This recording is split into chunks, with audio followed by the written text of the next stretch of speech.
unang pahinga muna namin ito. Kaya pinagpasan mo na namin ng alang. Diba ang ganda? Languages I can't speak. She writes down cities on her wrist. Just in the city, shining high, feel the music good, high to buy. And dreams she'll never keep.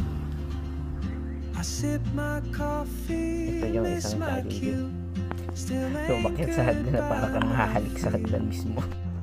but time rolls on. Ito nga pa pala ang Mount Kiwi. Sa mga hindi nakakaalam, ang Kisan ay hindi lang Kisan Mountain. Iba-iba silang mountain. So iba-iba yung pangalan nila. Hindi ko lang tanda kung ilan pa talaga yung mountain niya. So nakalimutan ko na eh. Hindi ko din na-picture dun sa taas. Pero yung may bahay na yun, yun yung Kiwi Mountain. Isa sa pinakasikat. At laging puntahan talaga yun. At ito nga, tuloy-tuloy naman kami. If I don't ask your name today, I may never get the chance to walk beside your wandering hand. Maybe next year in Madrid or on some quiet mountain ridge, I'll see you turn and I'll be brave. But what if Maglalakad courage nga namin, comes may too nakita kami. late? Sabi nila minsan lang daw ito makita ditong ibon na to. Comment mo na lang kung alam mo kung anong klaseng ibon yun.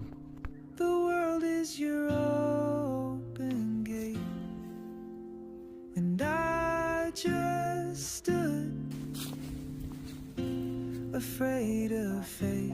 If I don't take that step today, you'll vanish with the train, and I'll never see your smile again.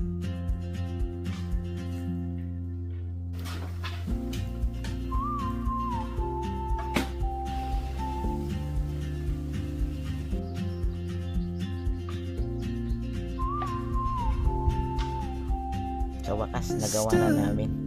Nahanap namin ang mahiwagang number 59. Afraid of fate. If I don't take that step today, Hindi, natapos na.